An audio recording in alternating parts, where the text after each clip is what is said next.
जय हिंद प्यारे बच्चों। जवानों और किसानों के इस देश में किसानों के अधिकांश बच्चे जवान बनना चाहते हैं और जवान बनने की इस लड़ाई के अंदर, इस जंग के अंदर अधिकतर विद्यार्थी इंडियन आर्म फोर्सेस के लिए प्रिपेयर करते हैं, ऑफिसर बनने के लिए एनडीए सीडीएस के लिए प्रिपेयर करते हैं, स्टेट पुलिस के लिए प्रेफर करते हैं, या फिर वो लोग इंतज़ार करते हैं एसएससी जीडी के एग्जामिनेशन का। स्टाफ सिलेक्शन कमीशन के द्वारा आयोजित ये जनरल ड्यूटी का exam BSF, CRPF, CISF, ITBP और इसी के जैसे कितने ही एग्जामिनेशंस इसके अंदर कंडक्ट होते हैं। आप लोग जिस बेसब्री से इस नोटिफिकेशन का इंतज़ार कर रहे थे वो नोटिफिकेशन अब आ चुका है और इस नोटिफिकेशन में खास बातें क्या क्या हैं, किन बातों पर आपको विशेष फोकस करना है, आप एग्ज़ाम फॉर्म भरने जाएं उसके पहले क्या चीज़ें आपके दिमाग में बिल्कुल क्लियर होना चाहिए। तो इस पूरे वीडियो को आप शुरू से आखिर तक ज़रूर देखें ताकि आपके हर कॉन्सेप्ट यहाँ पर क्लियर हो पाएँ, हर डाउट आपका यहाँ पर क्लियर हो पाए कि किन बातों का विशेष ध्यान रखना है। और मुझे लगता है कि आप सभी लोगों ने चैनल को सब्सक्राइब जरूर कर लिया होगा, अगर नहीं किया हो तो प्यारे बच्चों एक बार सब्सक्राइब जरूर कर लीजिए। ये युवाओं की जो टोली आपको तिरंगे के रंग में रंगी हुई दिखाई दे रही है, आई विश कि आप लोगों को भी देश की इस स्वरूप में सेवा करने का मौका मिले। हर व्यक्ति देश की सेवा तो करता ही करता है, पर इस स्वरूप में देश की सेवा करने का मज़ा, आनंद कुछ और ही है। तो आइए नोटिफिकेशन पर नज़र डालते हैं। स्टाफ सिलेक्शन कमीशन ने ये हमारा नोटिफिकेशन जारी किया है। इसमें लगभग 25,271 वैकेंसीज़ उन्होंने दी है। बच्चों उम्मीद तो ज़्यादा थी कि लगभग 50 से 60,000 वैकेंसीज़ आएगी, पर देखिए जो भी है सब ठीक है।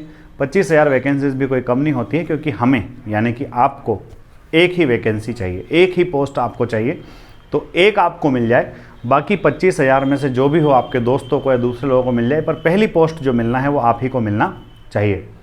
यहाँ पर आप देखते हैं बेटा कि पैरामिलिट्री फोर्सेस जो होती हैं, इंडियन आर्म्ड फोर्सेस जिन्हें हम आर्मी, नेवी और एयरफोर्स कहते हैं, वहाँ रिजर्वेशन का कोई सिस्टम नहीं होता है, किंतु पैरामिलिट्री फोर्सेस के अंदर रिजर्वेशन का सिस्टम होता है। तो इन्होंने सभी पोस्ट को बिल्कुल सिस्टमेटिकली बाइफरगेट करके यहाँ पर दिखाया है कि किस कैटेगरी के लिए कितनी पोस्ट है और किस मिलिट्री फोर्सेस के लिए BSF, CISF, CRPF, SSB, ITBP, Assam rifles, NIA और एसएसएफ के लिए किसके लिए कितनी पोस्ट यहाँ पर है। तो 25,000 वैकेंसीज के लिए एग्ज़ाम होने वाली हैं। सबसे पहले बात होती है कि सर इसका फॉर्म, आप में से अधिकतर बच्चों को पता है कि फॉर्म सबमिट होना स्टार्ट हो गए हैं। जी हाँ, आइए इंपॉर्टेंट डेट्स पर नज़र डाल लेते हैं। तो इंपॉर्टेंट डेट्स यहाँ पर है 17 जुलाई से फॉर्म स्टार्ट हो गए हैं। 17 जुलाई से फॉर्म फिलअप होना स्टार्ट हो गए हैं और ये फॉर्म 31 अगस्त तक भरे जाएंगे। 31 अगस्त तक आपके फॉर्म फिलअप होंगे। Last date and time for receipt of online application जो है वो 31 अगस्त है। तो प्यारे बच्चों, जब फॉर्म डलना स्टार्ट हो गए हैं, फॉर्म डलना प्रारंभ हो गए हैं, तो हमें 31 अगस्त का इंतज़ार नहीं करना चाहिए। पूरा वीडियो ध्यान से देखिए और उसके बाद एक बार नोटिफिकेशन को ठीक से पढ़ लीजिए और उसके बाद आप सारी डॉक्यूमेंट्स का अरेंजमेंट करके फॉर्म फिलअप पहले ही कर दे। 31 अगस्त का इंतज़ार हमें नहीं करना चाहिए। Last date and time for making online fees payment, fees हम 2 तारीख तक यानी कि 2 सितंबर तक जमा कर सकते हैं, पर आपको हाथों हाथ करवा देना। ऑनलाइन फॉर्म फिलअप हो रहे हैं तो आपको उसके लिए भी इंतज़ार करने की आवश्यकता नहीं है। आगे बढ़ते हैं बच्चों। शेड्यूल, ये आपकी एग्ज़ाम कब होगी ये थोड़ा सा उन्होंने अभी कहा है कि इसको बाद में बताया जाएगा। अब एग्ज़ाम के क्या क्या स्टेप्स होंगे, किन किन चरणों में एग्ज़ाम आपका होने वाला है। तो ये कह रहा है कि recruitment process will consist of computer based examination, यानी कि आपकी जो परीक्षा है वो ऑनलाइन होने वाली है, कंप्यूटर बेस्ड होने वाली है। आपकी ऑनलाइन एग्जामिनेशन होगी। कंप्यूटर बेस्ड एग्जामिनेशन के बाद में आपका फिजिकल एफिशिएंसी टेस्ट, शारीरिक क्षमता टेस्ट, फिजिकल एफिशिएंसी टेस्ट होगा और उसके बाद में फिर आपका फिजिकल स्टैंडर्ड टेस्ट होगा। कि सर ये पीईटी और पीएसटी में क्या अंतर है, पीईटी और पीएसटी में क्या अंतर है। पीईटी में ये देखा जाएगा कि बंदा दौड़ पाता है या नहीं दौड़ पाता है, जो मानक हमने तय किए हैं उन मानकों पर ये खरा उतरता है या फिर नहीं। और पीएसटी में कि हमें जो जिस स्टैंडर्ड, जिस हाइट और वेट और चेस्ट का बंदा या बंदी चाहिए वो इसके अंदर है या नहीं है। तो दोनों चीज़ें अलग अलग हैं। इन दोनों चीज़ें के अंदर हमें पास होना बड़ा ज़रूरी होगा। और कंप्यूटर बेस्ड एग्जामिनेशन हो गया, फिजिकल एफिशिएंसी टेस्ट हो गया, फिजिकल स्टैंडर्ड टेस्ट हो गया। इन तीनों टेस्ट के बाद में फिर आपका मेडिकल टेस्ट होगा और मेडिकल टेस्ट के बाद डॉक्यूमेंट वेरिफिकेशन होगा। तो ये एक सिंपल सा इसका प्रोसीजर है कि अभी आप फॉर्म फिलअप कर देंगे, थोड़े दिनों के बाद इसकी एग्जामिनेशन की डेट आ जाएगी, आपको एडमिट कार्ड मिल जाएंगे, एडमिट कार्ड के द्वारा आप ऑनलाइन एग्ज़ाम में शामिल होंगे, फिर आपका फिजिकल होगा, फिजिकल के बाद मेडिकल और मेडिकल के बाद डॉक्यूमेंट वेरिफिकेशन के बाद ज्वाइनिंग, यानी कि एक लंबा प्रोसेस है, इसमें लगभग साल भर का वक्त भी लग सकता है। एग्जामिनेशन जो है एसएससी बेस्ड एग्जामिनेशन है और वैकेंसीज जो है ये वैकेंसीज आपका होम अफेयर्स मिनिस्ट्री ने जितना दिया है उस मिनिस्ट्री की दी गई वैकेंसीज के अकॉर्डिंग ये रिक्रूटमेंट होने वाला है। Application will be accepted through online mode only, आपको किसी प्रकार से ऑफलाइन एप्लीकेशन नहीं डालना है। इस टेस्ट के लिए एसएससी जीडी के लिए आपको जो एप्लीकेशन डालना है वो सिर्फ और सिर्फ ऑनलाइन मोड पर ही डालना है। कई बार आप लोगों ने बीएसएफ सीआरपीएफ के लिए ऑफलाइन फॉर्म डाले होंगे, तो आपको उस फॉर्म के लिए भटकने की आवश्यकता नहीं है कि कहाँ फॉर्म मिलेगा, ये डायरेक्टली आपको ऑनलाइन जाकर के फिलअप करना है। यहाँ पर ये कह रहे हैं कि final result along with force allocation will be declared by the commission based on the performance of candidate in the computer based examination subject to their qualifying the physical standard test. कई बार बच्चों को ऐसा लगता है कि साहब मुझे बीएसएफ में जाना है, सीआईएसएफ में जाना है, सीआरपीएफ में जाना है, तो आपका जाना ये डिपेंड करेगा आपके मार्क्स के आधार पर कि आप कंप्यूटर बेस्ड एग्जामिनेशन में कितने मार्क्स लेकर के आते हैं। अगर आपके मार्क्स अच्छे हैं तो आपकी चॉइस के अकॉर्डिंग, आपकी प्रायोरिटी के अकॉर्डिंग आपको पद, आपको पोस्ट मिल जाएगी। आगे बात करते हैं बच्चों ये वापस से कि सर सैलरी क्या होगी। पोस्ट तो 25,000 है, इन 25,000 पोस्ट के लिए हम अपनी जी जान लगाने को तैयार हैं, पर सैलरी क्या होगी। तो इसका पे स्केल है बच्चों इंडियन गवर्नमेंट के नॉर्म्स के हिसाब से लेवल 3 की ये पोस्ट है और इसके लिए 21,700 से 69,100 रुपये का आपका पैकेज रहेगा सैलरी। यहाँ पर मुझे पक्का विश्वास है कि जितने भी बच्चे इस वीडियो को देख रहे हैं सैलरी उनके लिए सेकेंडरी मैटर है, प्राइमरी मैटर उन लोगों के लिए वर्दी है, क्योंकि आप लोगों के अंदर जो वर्दी की चाहत है वो वर्दी की चाहत, वर्दी का जुनून ही आपको इस चीज़ के लिए मोटिवेट करती है। पर हाँ देखिए कि सिर्फ वर्दी की चाहत होने के साथ साथ घर की ज़रूरतें भी होती है और घर की ज़रूरतें सैलरी से ही पूरी होती है, तो सैलरी भी यहाँ पर काफ़ी अच्छी है। आगे बात करते हैं बच्चों नेशनैलिटी या फिर सिटीजनशिप का क्या रोल रहेगा। तो बच्चों देखिए इसमें पोस्ट वाइज, पोस्ट तो डिपेंड है ही, सही कैटेगराइज है ही, पर इसमें स्टेट वाइज भी पोस्ट डिवाइडेड है। तो आपको फॉर्म के फिलअप करते समय आपका डोमिसाइल यानी कि मूल निवासी प्रमाण पत्र जरूर लगाना है, ताकि उससे साबित हो सके कि आप किस प्रदेश के या फिर किस केंद्र शासित प्रदेश के निवासी हैं।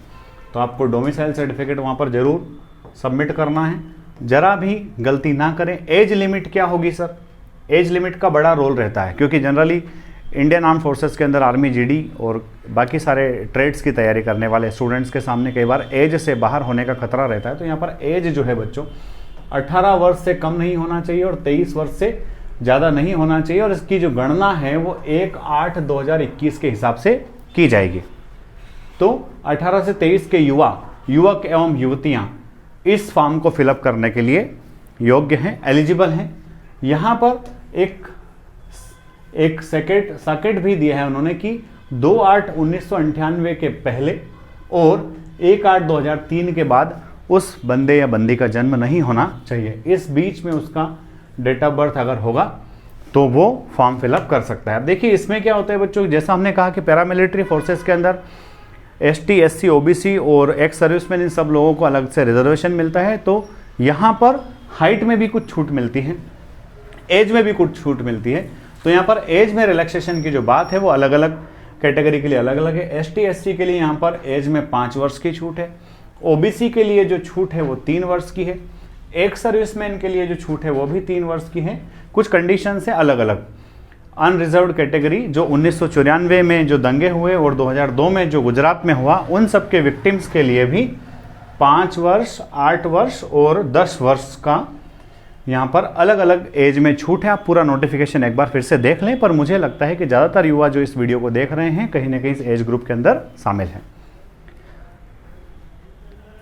एजुकेशन क्वालिफिकेशन क्या होना चाहिए, पूरी बात हो गई है कि नंबर ऑफ पोस्ट कितनी होगी, फॉर्म कब भरेंगे, सैलरी क्या होगी, कितनी पोस्ट है, क्या क्या प्रोसीजर होगी। अब बात आती है एजुकेशन क्वालिफिकेशन की कि सर इसको किस पढ़ाई तक पढ़ा हुआ बच्चा भर सकता है। तो यहाँ पर आप देख रहे हैं बच्चों कि एजुकेशन क्वालिफिकेशन सिर्फ आपका 10th स्टैंडर्ड होना, आपका कम से कम 10th पास होना जरूरी है। बाकी आपने आपने कितनी भी बड़ी डिग्री की हो, वो सब अलग विषय है। आपको जो है कम से कम 10th पास होना चाहिए। एनसीसी नेशनल कैडेट्स कॉर्प्स, जिसके लिए हमारे युवा जो फौज की तैयारी कर रहे होते हैं, ऐसे युवा एनसीसी की तैयारी भी करते हैं। तो ऑब्वियस सी बात है, जब किसी एग्ज़ाम की तैयारी इतने अच्छे से की जाती है, एनसीसी की तैयारी आप लोग करते हैं, कि सर उसका कुछ बेनिफिट होगा क्या? तो सी सर्टिफिकेट के लिए 5% मार्क्स, बी सर्टिफिकेट के लिए 3% मार्क्स, ए सर्टिफिकेट के लिए 2% मार्क्स ऑफ द एग्जामिनेशन।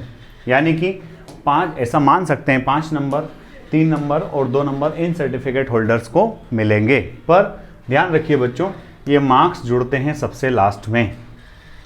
ये मार्क्स कब जुड़ते हैं? सबसे लास्ट में। अब यहाँ पर एक और बात है कि आपको फॉर्म फिलअप करते समय, सबसे इंपॉर्टेंट पॉइंट है, फॉर्म फिलअप करते समय फ़ोटो कैसा लगाना है, उस फोटो पे क्या होना चाहिए। तो देखिए, in the online application form candidates are required to upload the scanned colour passport size photograph. Scan किया हुआ कलर्ड यानी कि कलरफुल पासपोर्ट साइज का फोटोग्राफ जेपीईजी फॉर्मेट में 20 KB या फिर 50 KB के बीच में जो हो, उस फोटो को लगाना है। ये आपका साइबर कैफे में जो रहेगा वो कर देगा।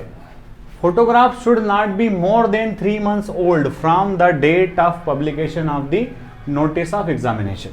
तो बच्चों ध्यान रखिएगा, कई बार हम लोग क्या कर रहे होते हैं कि बहुत पुराना फोटो हमारे पास 5-6 महीने पहले हमने जो किसी एग्ज़ाम के लिए अप्लाई किया होगा, उस एग्ज़ाम के लिए जो फोटो खिंचवाया होगा, वही फोटो का यूज कर लेते हैं। आप ध्यान रखिएगा कि आपका फोटो 3 महीने से ज़्यादा पुराना नहीं होना चाहिए। तो इसमें एक बात और लिखी है, इसको आप ध्यान से समझना, the date on which the photograph has been taken should be clearly printed on the photograph. जिस तारीख के दिन आपने फोटो खिंचवाया है, वो तारीख वहाँ पर मेंशन होना जरूरी है। अगर वो तारीख वहाँ पर नहीं होगी तो दिक्कत हो सकती है, आपका फॉर्म रिजेक्ट भी हो सकता है। इसलिए आपके फ़ोटो पर जो डेट है फोटोग्राफ खिंचवाने की, वो डेट मेंशन होना जरूरी है। Application without such date printed on the photograph will be rejected. ये कह रहा है देखिए कि अगर आपके फ़ोटो पे तारीख लिखी हुई नहीं है तो आपका फॉर्म रिजेक्ट भी हो सकता है। ठीक है।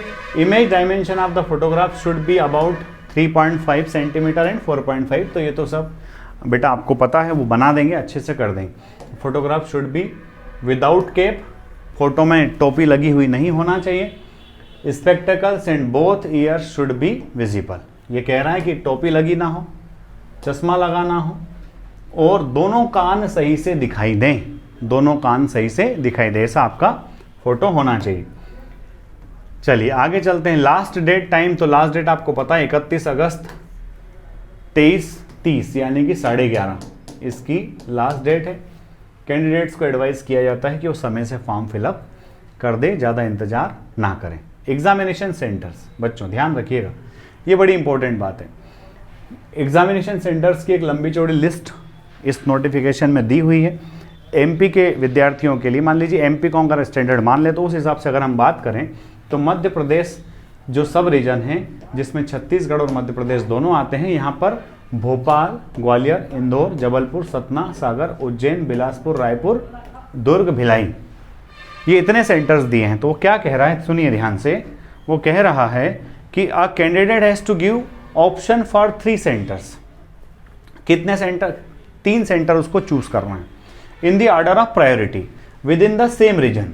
No request for change of center will be considered later under any circumstances. Hence, the candidate should select the centers carefully and indicate the same correctly in their application. आपको एक ही reason के 3 centre choose करना है। समझ लीजिए, अगर आप मध्य प्रदेश या छत्तीसगढ़ के सब रीजन में आते हैं, वहाँ के सेंटर लेना है, तो आप इतने सेंटर्स जो दिए हैं, इनमें प्राथमिकता के आधार पर कि साहब पहले तो मैं चाहूँगा कि इंदौर ही मुझे सेंटर मिल जाए, अगर इंदौर ना मिले तो मुझे भोपाल मिल जाए, भोपाल ना मिले तो मुझे ग्वालियर मिल जाए। प्राथमिकता आपको तय करना है एक ही रीजन के। वहाँ पर ऐसे बहुत सारे कॉलम्स बने हुए हैं, अलग अलग प्रदेशों के लिए, अलग अलग हिस्सों के लिए, अलग अलग सब रीजन्स के लिए अलग अलग सेंटर्स दिए हैं। तो आपको 3 सेंटर जो चूज़ करना है वो एक ही सब रीजन से चूज़ करना है। ऐसा नहीं कि आपने एक सेंटर एमपी का ले लिया, दूसरा सेंटर राजस्थान का ले लिया, ऐसा नहीं। अब आगे बात आती है कि सर परीक्षा में पूछेगा क्या, यही तो सबसे बड़ा विषय है। पर एक बात और मैं पक्का विश्वास है मुझे कि आप सब लोगों को इन चीज़ों के बारे में पता है कि एसएससी जीडी की एग्जामिनेशन में क्या आता है, तो मैं इसके लिए आपका ज़्यादा टाइम नहीं लूँगा। एसएससी जीडी का जो कंप्यूटर बेस्ड आपका एग्जामिनेशन होने वाला है मेरे प्यारे बच्चों, टोटल इसके जो मैक्सिमम मार्क्स रहेंगे 100 नंबर का आपका पेपर होने वाला है, और यहाँ पर जो टाइम रहेगा प्यारे बच्चों वो 90 मिनट यानी कि 1.5 घंटा। 1.5 घंटे में आपको 100 क्वेश्चन करना है। तो ऐसे में पढ़ने वाले विद्यार्थियों के लिए सुविधा होने वाली है। क्यों? क्योंकि 90 मिनट बहुत कम समय लगता है जब आपको 100 क्वेश्चन करना हो, और उसमें से भी 25 क्वेश्चन आपके मैथमेटिक्स के होते हैं, एलिमेंट्री मैथमेटिक्स। तो आप देख रहे हैं बेटा यहाँ पर 25 क्वेश्चन आपके होंगे जनरल इंटेलिजेंस और रीजनिंग के, 25 क्वेश्चन आपके होंगे जनरल नॉलेज और जनरल अवेयरनेस के, 25 क्वेश्चन आपका एलिमेंट्री मैथमेटिक्स, और 25 क्वेश्चन में आपको हिंदी या फिर इंग्लिश, या तो हिंदी करना है या फिर इंग्लिश करना है, दोनों लैंग्वेज नहीं करना है। तो ऐसे बच्चे जो सब इंस्पेक्टर की प्रिपरेशन कर रहे हैं उन बच्चों के लिए भी बड़ा अच्छा मौका है, अचीवमेंट है। एक बात और ध्यान से सुन लीजिएगा बच्चों, हर सही क्वेश्चन के लिए 1 नंबर होगा, 1 नंबर का 1 क्वेश्चन होगा, किंतु यहाँ नेगेटिव मार्किंग भी है, नेगेटिव मार्किंग भी है। ये बड़ा ध्यान रखने वाला विषय है। और नेगेटिव मार्किंग कितनी है? 1/4 नेगेटिव मार्किंग है। 0.25 मार्क्स काट लिए जाएंगे अगर आपका आंसर गलत होगा। ठीक है, तो ये चीज़ आपको ध्यान में रख करके प्रिपरेशन करना है। जब आप रिटर्न एग्जाम में पास हो जाएंगे, मुझे पक्का यकीन है जितने इत्मीनान से आप इस पूरे वीडियो को देख रहे हैं तो आप लोग बहुत अच्छे से प्रिपरेशन करेंगे। जब आपका कंप्यूटर बेस्ड एग्जामिनेशन पास हो जाएगा, निकल जाएगा, उसके बाद आपका पीईटी जो होगा, जिसे हमने कहा था फिजिकल एफिशिएंसी टेस्ट, इस फिजिकल एफिशिएंसी टेस्ट के लिए पुरुषों को 5 किलोमीटर दौड़ना है 24 मिनट में। 5 किलोमीटर दौड़ना है 24 मिनट में। सब कपिल सर के साथ में अगर दौड़ेंगे तो आराम से आपकी दौड़ निकल जाएगी। और छात्राओं को सिर्फ 1.6 किलोमीटर यानी कि 1600 मीटर दौड़ना है 8.5 मिनट में। ये सब लोगों के लिए लागू है, सिर्फ लद्दाख रीजन के लोगों को छोड़कर। अगर लद्दाख का कैंडिडेट है तो लद्दाख का अगर पुरुष है तो उसे 1600 मीटर दौड़ना है 6.5 मिनट में, और लद्दाख की महिला है, छात्रा है, तो उसे 800 मीटर दौड़ना है 4 मिनट में। इस तरह से फिजिकल एफिशिएंसी टेस्ट लद्दाख और बाकी सब राज्यों के लिए अलग है, लद्दाख के लिए अलग है, और कोई भारी भरकम काम नहीं है। ये आपके लिए बहुत आसान काम है, इसे मैं कहूँ दाहिने हाथ का खेल है। हाइट की अगर हम बात करें तो यहाँ छात्रों की हाइट जो है 170 सेंटीमीटर होना चाहिए और छात्राओं की हाइट 155 सेंटीमीटर होना चाहिए। इसमें भी अलग अलग कैटेगरी के युवक और युवतियों, छात्र और छात्राओं को छूट दी गई है। आप उस छूट की अगर आपको पात्रता हो या फिर आप छूट लेना चाहें तो उसके लिए नोटिफिकेशन को एक बार आप आसानी से अच्छे से ध्यानपूर्वक गो थ्रू कर लें। उसमें आपको समझ आ जाएगा कि अगर एसटी के बच्चे हैं तो उनको 162 सेंटीमीटर, मेल को और फीमेल को 150 सेंटीमीटर, और भी अलग अलग स्टूडेंट्स के लिए अलग अलग क्षेत्र के छात्र और छात्राओं के लिए हाइट में छूट दी गई है। अगर आवश्यकता लगे तो आप पूरे नोटिफिकेशन को एक बार अच्छे से देख सकते हैं। यहाँ पर फिजिकल एफिशिएंसी टेस्ट के बाद बात आती है चेस्ट की, कि चेस्ट कितना होना चाहिए। कह रहे हैं कि बिना फुलाए 80 सेंटीमीटर मेल कैंडिडेट्स के लिए, ध्यान रखिएगा बेटा, मेल कैंडिडेट्स के लिए बिना फुलाए जो सीना है वो 80 सेंटीमीटर होना चाहिए, और उसके बाद कम से कम उसमें 5 सेंटीमीटर का एक्सपांशन, यानी कि बिना फुलाए 80 और फुलाने के बाद कम से कम 5 फूलना चाहिए। आप जैसे होनहार योद्धा उसको 10 सेंटीमीटर तक भी फुला देते हैं। मैं उसकी आपकी क्षमता को अच्छे से जानता हूँ, आपकी क्षमता से अच्छे से वाकिफ़ हूँ। ठीक है बच्चों, जब आपका फिजिकल एफिशिएंसी और फिजिकल स्टैंडर्ड दोनों हो जाएगा उसके बाद आपका मेडिकल एग्जामिनेशन होगा। मेडिकल एग्जामिनेशन के लिए आपको जो है बस यही है कि शारीरिक रूप से बिल्कुल फिट एंड हिट होना चाहिए। तो आप सब लोग वो हैं। तो मेरे प्यारे बच्चों, इस तरह से ये हमने पूरा डिस्कस किया एसएससी जीडी का नोटिफिकेशन। अगर इस नोटिफिकेशन में आपको कोई परेशानी हो या किसी बात की दिक्कत हो तो आप हमें संपर्क कर सकते हैं। हमारा नंबर है 9826049151। ये वीडियो आपको पूरा देखने के बाद कैसा लगा, सारी जानकारी आपको स्पष्ट हो गई? अगर अच्छा लगा हो तो आप लाइक, शेयर और सब्सक्राइब करना ना भूलें। अगले वीडियो में किसी महत्वपूर्ण जानकारी के साथ मिलेंगे। उस महत्वपूर्ण जानकारी को प्राप्त करने के लिए आप सब्सक्राइब जरूर करें। जय हिंद, जय भारत, इंकलाब जिंदाबाद, भारत माता की जय।